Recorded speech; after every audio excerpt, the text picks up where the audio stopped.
নমস্কার বন্ধুরা, আবারও তোমাদের সামনে হাজির হয়ে গেছি আরও একটা রেসিপি নিয়ে। চলো আজকে দেখো এই চিচিঙ্গাকে এরমভাবে কুটে নিয়েছি।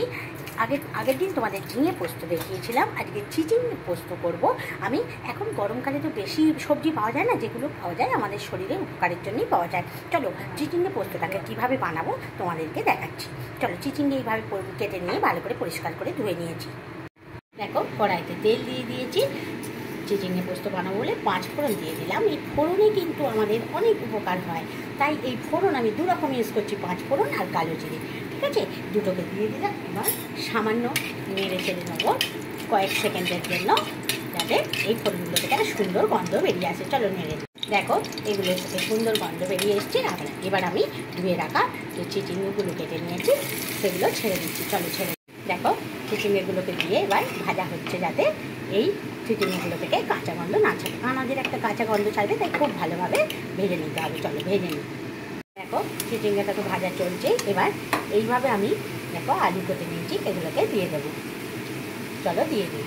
দেখো আলুগুলো দিয়েছি, এগুলো ভাজা চলছে, খুব ভালোভাবে এগুলোকে ভেজে নেবো। চলো এখানে পোস্ত, কাঁচা লঙ্কা, টমেটো আমি পেস্ট করে নিয়েছি। চলো আগে ওটাকে ভেজে নিই। ভেজে নিয়ে একটু জল দিয়ে সিদ্ধ করে নেবো, তারপর এটা দেবো। গরমকালে এই যে সবজিগুলো বেরোয়, এগুলোকে এইভাবে করলে কিন্তু বাড়ির সকলেই খুব ভালো করে খাবে, কিন্তু এগুলো খাওয়া উচিত। চলো আমাদের হেলথের পক্ষে খুবই ভালো, তাই এগুলোই খেতে হবে, কিন্তু একটু অন্যভাবে বানাবে, একটু ফোড়নগুলো অন্যভাবে দেবে, দেখবে বাড়ির সকলেই খুব, যারা খায় না তারাও চেটে চেটে খাবে। চলো এবার এটাকে খুব ভালোভাবে ভেজে নিই। এবার একটু নুন দেবো।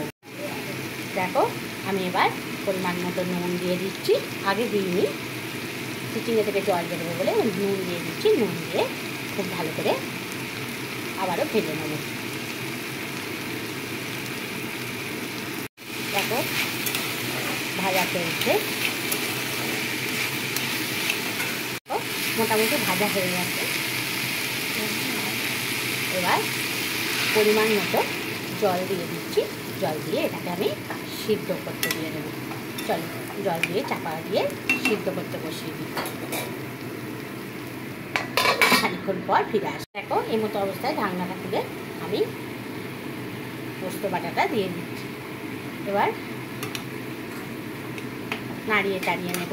চলো একটু পোস্ত বাটার জল, দেখো আর একটু জল দিয়ে দিলাম। এবার আর একবারও চাপা দিয়ে দেবো।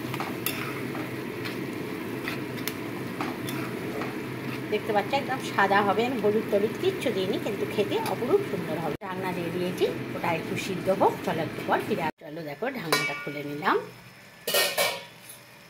দেখো খুব ভালো করে আমার সিদ্ধ হয়ে গেছে আমার চিচিঙ্গে পোস্ত। চলো গ্যাসের ফ্লেমটাকে অফ করে দিলাম। চলো নামিয়ে নিয়ে দেখো রেডি হয়ে গেছে, নামিয়ে নিয়েছি।